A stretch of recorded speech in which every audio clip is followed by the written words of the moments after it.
Dito mga kababayan na mga naging statements ng ating Pangulong Bongbong Marcos sa pakikipag-usap niya, sa pagbisita niya sa mga trupa natin doon sa Westcom. Talagang matigas yung kanyang paninindigan to defend our sovereignty, our territory, ito pong West Philippine Sea. Hindi po natitinag yung paninindigan ng ating Pangulong Bongbong despite dito po sa mga lumalalang agresyon sa atin ng China. Ayan po yung sabi ng ating Pangulong Bongbong Marcos. Marcos vows to continue defending Philippine sovereignty. Yan ang tunay na leader po. Matalino, matapang, makabayan. Di ba po mga kababayan ko? Kaya lalong minamahal ngayon yung ating Pangulong Bongbong Marcos ng ating mga kababayang Filipino. Kahit walang tigil po siya na sinisiraan ng mga taga-nausog. Nag-away-away na po yung mga nausog vloggers. Dahil po sa kwarta, mga kababayan, yung iba kasi po, favored siguro. Nandun ngayon sa Hong Kong, partial siya na doon. Kasi may nausog palang naka-schedule sa Hong Kong, nausog morally. Siyempre, wala mga pumapatol sa kanila na mainstream kasi nga paninira man lang. Destabilization. Wala silang makumbinsi dito na sa Pilipinas na marami. Pamiting-meeting na lang sila rito. So, diyan sila sa territory ng China, sa Hong Kong. Hoping na mauuto, mga kababayan, yung mga OFWs natin dyan sa Hong Kong.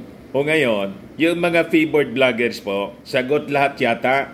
Pabasahe, hotel, may allowance pa siguro. At kung ano-ano pang mga benefits po. Siyempre, makapagpasyal-pasyal sila.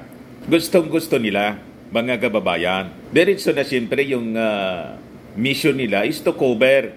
Pero alangan mang sariling bulsa. Ayun, nag-away-away na po sa pundo. At yung iba, mga kababayan pala, binigyan na siguro ng budget ng pundo. Nagpa-fundraising pa. Talagang mga sugapa sa nangingi. Yan ang mga gawain po ng mga nausog vloggers. Ginawang palabigasan po itong mga nausog morally. So, inuuto nila yung kanilang mga viewers para makapag-raise ng pera. Kanya-kanya niya, Mr. Maravillas, na paraan yan. O, ito, oh.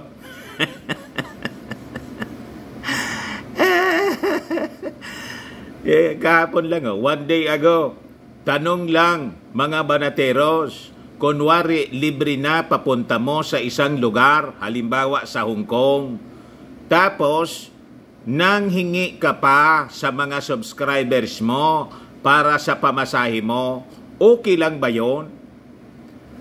Nagpapaservice siya? Okay lang, kusa naman. Hindi okay pang-scam yung sa subscriber mo dahil libre naman. Sabi ko sa inyo, kahit yung local po nilang mga nausog morally, siyempre kailangan nila palipat-lipat to cover. Yung mga leaders siguro may budget, mga kababayan, yung mga leaders ng nausog. Kung saan galing, alam na ninyo kung sino yung sinusupport nila, mga pro-China baga. Di ba? O ngayon, hindi pa makontento. Ginawa ngayon na dahilan para sila makapag-raise ng pondo, makapangwarta sa ating mga kababayan, sa kanilang mga naluloko. Maraming madali po maloko. Yan ang never na ginagawa natin, mga kababayan. Tayo, nagtitinda-tinda lang po dito. Oh. Legal. Fairmax, firming and lifting cream. Ito lang tayo. Nagbabayad tayo ng buwis para sa bagong Pilipinas. Never tayo na mag-solicit ng tulong. Sabi ko nga, 2 years ago, nagkasakit po ako. At yung nangangayayat ako. Hindi ko nga kinikwento sa inyo. Pero yung ibang mga viewers ko, mga kababayan, nakalata, hindi ko man sinasagot. Mr. Maravillas, niya, nangangayayat ka. Ayaw ko magpaawa sa inyo at gamitin ko itong ating channel para mangwarta. Di ba?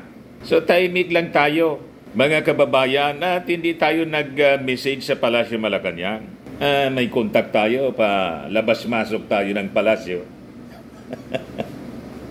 May mga nag-offer sa atin ng tulong.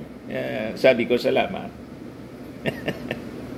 Pero never po ako, mga kababayan, na ginamit natin yung access para magsamantala. Pero kung isipin po, justified. Kasi, di ba, tumutulong tayo sa ating gobyerno. Kasi itong ating administrasyon, yung ating Pangulo, tinulungan natin libre. Yung mga kampanya rito sa amin, motorcade, lahat, pati pagkain, lahat sagot namin. Wala kaming hiningi na financial aid galing sa nasyonal para maisagawa yung kampanya ni PBBM dito. At least kami. Sa Bicol. Pero itong mga nausog po, ginawang palabikasan ng mga nausog vloggers, yung destabilization rally po. Pero, ang ebidensya, one day ago, Banat Bay, tanong lang mga banateros, kunwari libre na, papunta sa isang lugar, so may funder sila po. Alimbawa sa Hong Kong, tapos nanghingi ka pa sa mga subscribers mo para sa pamasahe mo, okay lang ba yun? Okay lang. Kosa naman. Pasod di po, hindi okay, pang-scam yung subscriber mo dahil libre naman. Pero nasa sa inyo kung magpa-scam kayo, buhay ninyo yan eh. Yung mga nausog po, dati nang scam.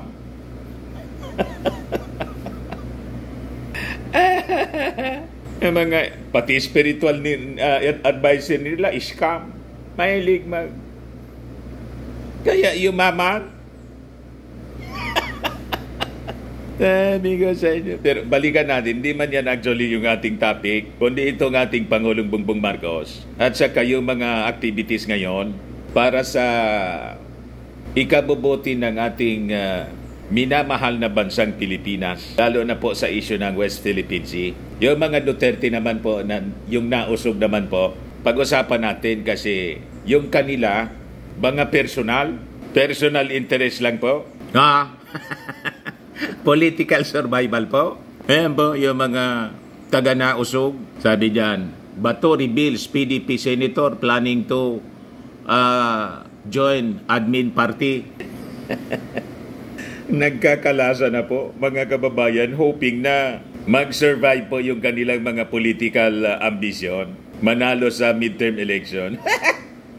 But before ko mga kababayan ibigay sa inyo yung ating mga kwento, yung detalye niyan, click subscribe muna dito sa ating YouTube channel and hit the notification bell para lagi po kayong updated sa mga kaganapan dito sa ating bansa. Like and share na rin po ninyo ng ating video at wag na rin po ninyo na skip yung ating mga commercial ads para tuloy-tuloy lang ang pag-unlad ng bagong Pilipinas. Sa mga naghanap po ng malinis and spacious fitness gym, punta lang po kayo sa aming Colossal Fitness Gym. We also offer Grab Car Rental with our brand new 2023 model ng Toyota Innova. We also accept booking for those who are planning to travel via PAL, Cebu Pacific, and other airline companies, local and international, and bills payment for Meralco Bills, PLDT, Aleco Bills, etc. Ang Colossal Fitness Gym is located at 3rd floor, Security Bank Building, Lanco Business Park, Legazpi City, Albay. For inquiries, look for Chilon Maravillas. Contact number 0966-802-0949.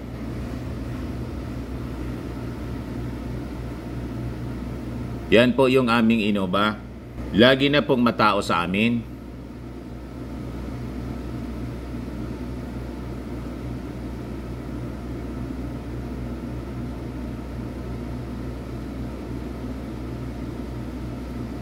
Yan mga bago naming clients.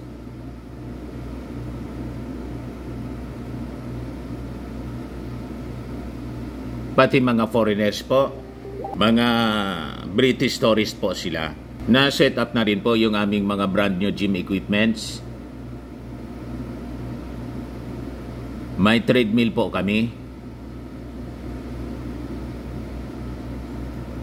Ito yung bagong product naming binibenta online, iGlow Serum. Whitening po siya galing sa South Korea. Tingnan ninyo yung effect sa aking anak na architect entrepreneur. Yung mga inquiries ninyo, dumiritso na lang kayo sa kanyang messenger sa Facebook para masagot namin agad.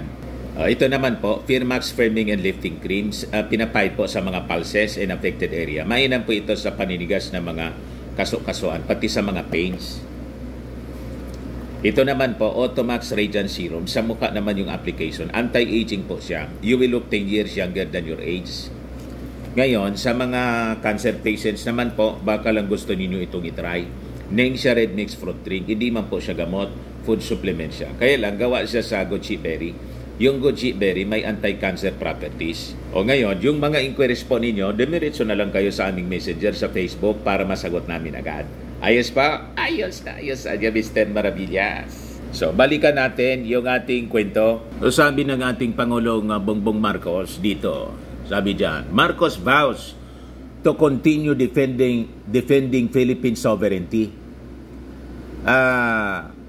Sabi niya, i-exert niya lahat ng all efforts to defend the country's maritime domain and sovereignty rights. Ginawa niya to sa pagbisita niya sa ating mga troops, mga sundalo natin sa Westcom. Sabi ng ating matapang na leader, since I became president niya, I have made it very, very clear that we will do everything that we need to do to defend our territory, to defend our sovereignty, and to allow our citizens to exercise their sovereign rights within the exclusive economic zone. Hindi niya nagbabago ang ating pananaw dito sa sitwasyon na to. Hindi tayo maaring pilitin na basta pabayaan na lang na kung sino-sino ang magsasabi. Hindi sa inyo yan, amin ito. Hindi pwedeng mangyari yon. Ganon katigas. Parang yung pakabasa mo niya, Mr. Maravillas, yung matigas man lang, hindi man yung Pangulo. I-replay ko po sa inyo. Iyan po yung ating Pangulong Bongbong Marcos. Despite these challenges, you have stood up and upheld the fundamental principles that binds all of us Filipinos, a mutual respect for life, for dignity, and for community. Kailanman ay hindi tayo magpapasupil at magpapaapi. O, di ba? Kahit na kanino man. Tigas? Today, as your Commander-in-Chief, yes, I have never been prouder of the brave women, men, and not just the Western Command, but the entire armed forces as I am today. Ang tindi po. O, di ba? I salute the 80 officers and troops who sailed the waters and exercised the greatest restraint amidst intense provocation. Galing. You demonstrated to the world that the Filipino spirit is one that is brave, determined, and yet is compassionate.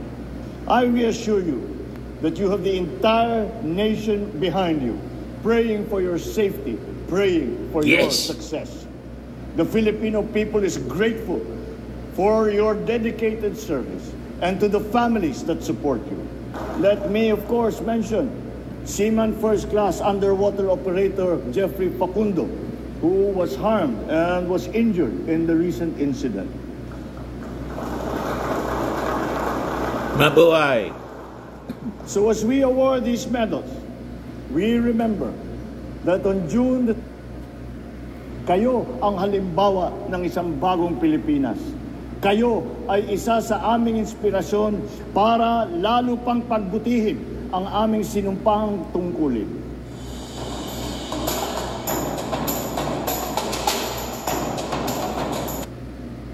Di ba? Napakatigas ng mensahe ng ating Pangulong Bongbong Marcos, pero hindi po tayo sasabak sa gira. Will not use violence, sabi ng ating Pangulong Bongbong. Matigas po tayo sa tamang pamamaraan.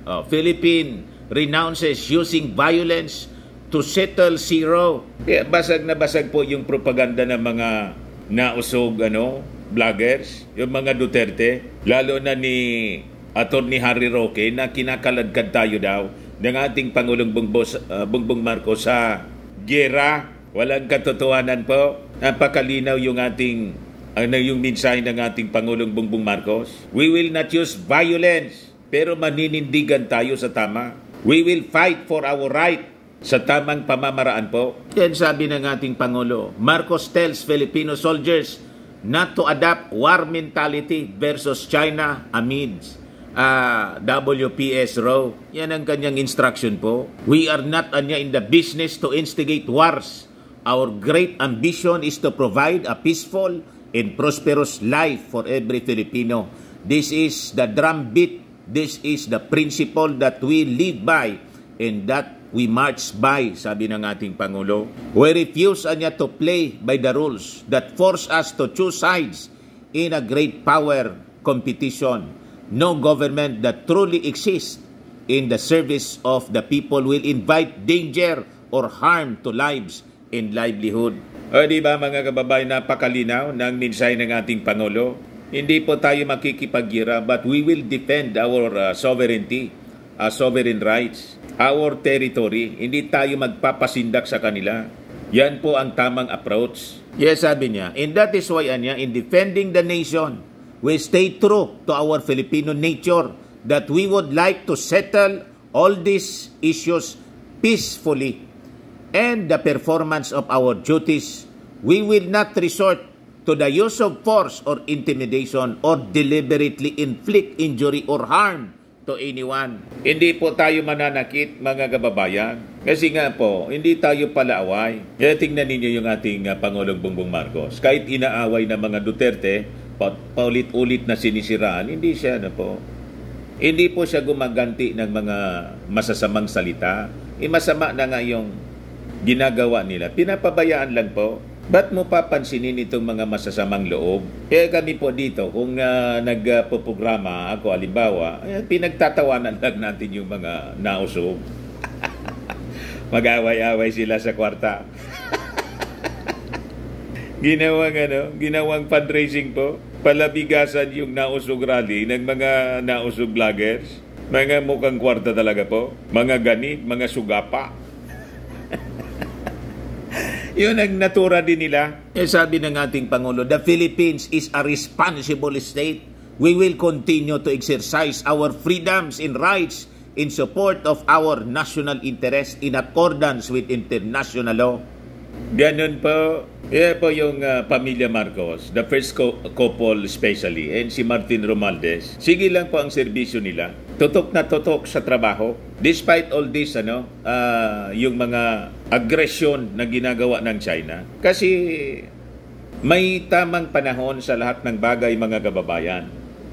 Ito yung tama na ginagawa. The Japan Coast Guard arrives for the Regional Marine Pollution Exercise or MARPOLEX 2024 among the Coast Guards of the Philippines, Indonesia, and Japan at the Bredco Port in Bacolod City.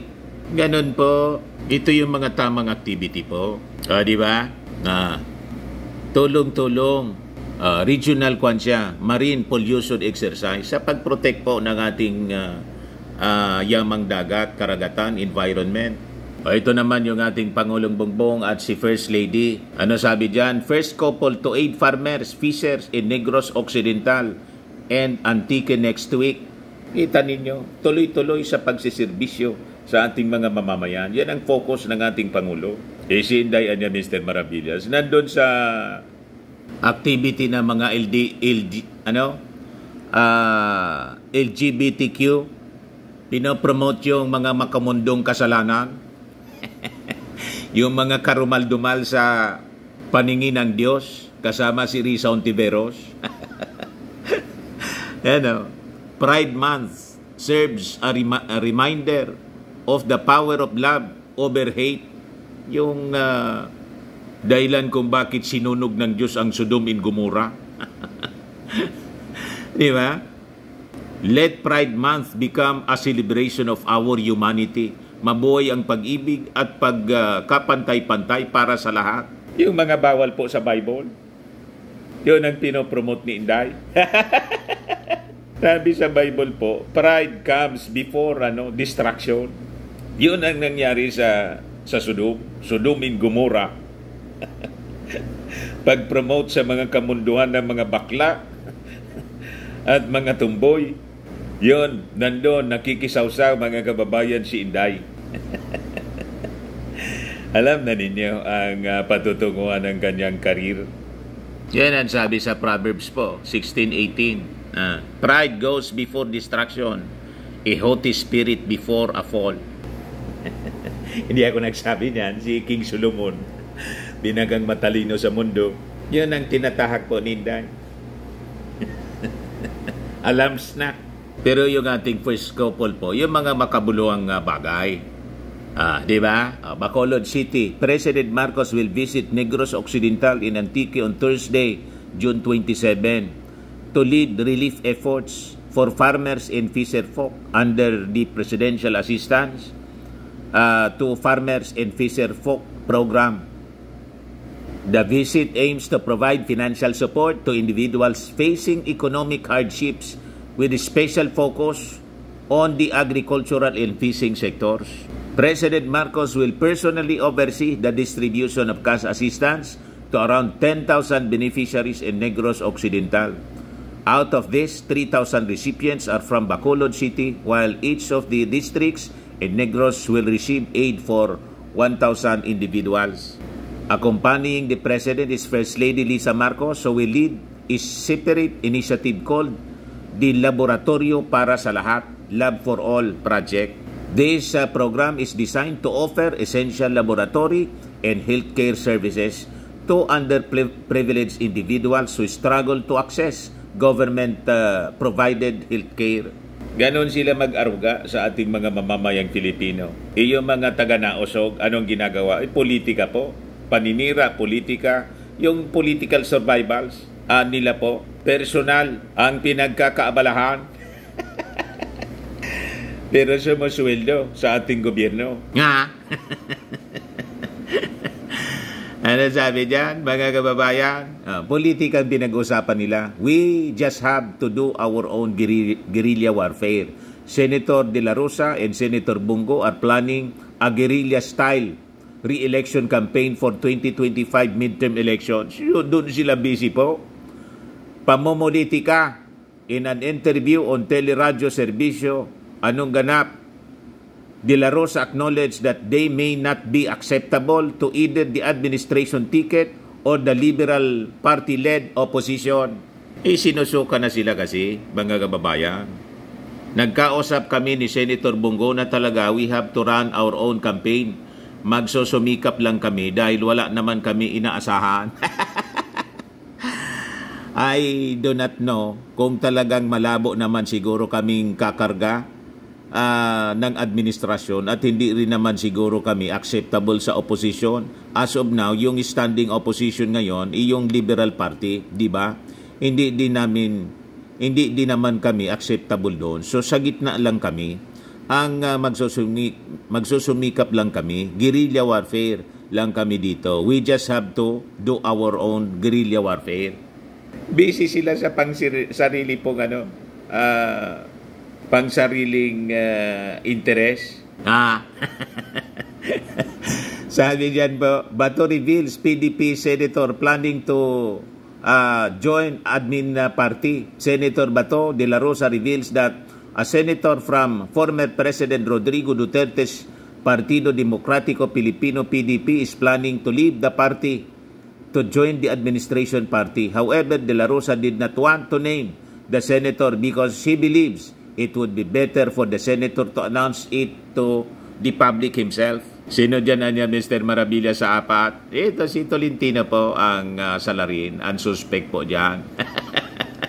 May mga manifestations na nagpaplanong umalis sa PDP pero it has to come from him officially kasi siya ang concerned. Mahirap sabihin ko na nagpapaalam siya tapos mamaya hindi pala tinuloy at he chooses to remain with the party, then masusunog tayo. Hintayin na lang natin official announcement niya. Sa abandon ship na po, nakikita nila walang future mga kababayan sa kanilang grupo. Sinusuka na po, parang may kitong na. Sinusuka na ng publiko, pero itong mga taga-PDP, kahit sila mag-join sa administration, halimbawa si Tolentino, alam na ng mga Marcos loyalist po kung ano yung mga kulay nila, kung ano yung likaw ng kanilang bituka po, malamang i-junk. Siyempre, yung mga Marcos loyalist po, na nadala na, alangan iboto pa nila itong mga taong ito. Marami naman pong pagpipili ang iba. Baga nga yung mga Marcos supporters, kumuha pa sa lineup ng mga dilawan.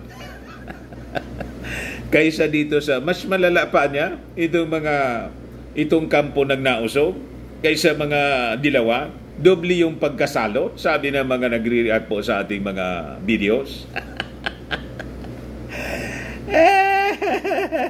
Wala silang maasahan ngayon sa mga Marcos supporters. Nag-disintegrate po. Nagtakbuhan na. Nagsipagtablingan po yung mga taga-PDP. Ito, si Bongo, nag-reaffirm ng kaniyang loyalty. Bongo Bato reaffirm loyalty to Duterte. Sabi nga ng mga reactions ng mga netizens, itong dalawang ituan niya, hindi man itong mga senador ng mga Pilipino, kundi senador ni Maudig. Senador ni Maudig, senador ni Pacquiao. Nandun sila eh. Hindi man interest ng mga mamamayang Pilipino. Sabi yan ang mga reactions ng mga netizens sa mga video natin. Tingnan ninyo yung mga nagre-react doon. Unwavering po yung kanilang loyalty to former President Digong. Hindi man loyalty, unwavering loyalty to the Filipino people. Go emphasize his dedication to Duterte. Imagine that. Particularly regarding his medical care. He assured that he will never abandon their former president and highlighted his lifelong commitment to him, expressing deep affection. Similarly, De La Rosa acknowledged his deep gratitude to the Duterte family, crediting his rise to prominence to Duterte. He emphasized that he cannot distance himself from the Dutertes and that his loyalty remains with those to whom he owes his success. Malaki ang utang na loob ko sa mga Duterte. Hindi ako pwedeng lalayo sa kanila. Hindi ako naging bato kung walang Digong Duterte. O di dyan ka na, sumiksi ka na dyan. Iyang boto ng pamilya Duterte, ilan lang naman sila. Di ba? At yung mga DDS po, less than 1 million po. O di, baka makakuha sila sa iba pang mga bagong butante po, mga kababayan. Kasi sabi nga natin, nanalo yung mga Duterte dahil sa Marcos. Una si Digong, sinuport ni Amy Marcos. Kasi hindi man po sila kilala sa buong Pilipinas. Davao lang po sila in parts of Visayas. So, nagamit po. Baliktad po. Ginamit daw ng mga Marcos yung Duterte. Baliktad po. Bakit? Sikat ba sila? Sikat ba sila dati? Di ba hindi? Sumakay sila sa mga Marcos in 2016. Doon nagsimula po yan. Then, nang manalo, mga kababayan, ito na nga, nagkaroon ng unitin. Kasi po, kung naniniwala yung mga Duterte na kaya nilang ipanalo si Inday, di diretso na sana, presidente yung kanyang tatay. So, hindi natuloy. Ibig sabihin, mga kababayan, nakita nila na hindi tayo mananalo kay Bongbong Marcos. Mag-vice president na muna. Hoping, mga kababayan, na siya yung susunod na i-endorse. Nagka-problema po along the way. Alam na ninyo kung ano nangyari. May nag-ambisyon, mga kababayan. Gustong talsikin si, yung plan B, talsikin si Martin as Speaker of the House para makalaro sila to, expel, impeach sa President Bongbong at i-opo si Inday. Ayun, mga kababayan, sinundan pa ng confidential funds. Ayun na po, nawasak yung unit team. Alam namin yung kwento. Binabaliktad nila, mga kababayan, na inaapi daw si Inday. Sino po ang nangapi kay Inday? Kayong ayaw tumigil sa inyong ambisyon sa politika, minamadali ninyo. Gusto ninyong paikutin yung ating Pangulong Bongbong Marcos kasi tingin ninyo weak leader. O ngayon, na-realize ninyo na strong leader pala, mga kababayan, at napakatalino, napakagaling ng ating Pangulong Bongbong Marcos. Kaya hindi kayo tumitigil sa nausog, rally. Gusto ninyong puwersahin na mag-resign o patalsikin through people power or kudita? Hindi man kayo po nakakakuha ng suporta galing sa mga mamamayang Pilipino, lalo na po sa military. Mahal ng mga sundalo yung ating Pangulong Bongbong Marcos. Lagi niyang kausap po, palakpakan. At ayaw ng mga sundalo ng pro-China. Ang mga sundalo po, nasanay sa Mutual Defense Treaty with the American forces kasi kasama na sila. Sanay na sila sa Amerika. At yung Amerika po, walang intensyon na kamkamin yung ating West Philippine Sea. Tama po? O ngayon, nag-away-away sila doon sa pundo, yung mga nausog vloggers. Yan po. Tanong lang mga banateros, kunwari libre na papunta sa isang lugar, halimbawa sa Hong Kong, tapos nangingi ka pa sa mga subscriber mo sa pamasahe mo, okay lang ba yun? Okay lang kusa naman, hindi okay pang-scam yung subscriber mo dahil libre naman. Mga sugapa sa kwarta po, mga scammer. Anyway, yun man lang po, mga kababayan. Ako po si Dante Maravillas. Bye-bye. God bless.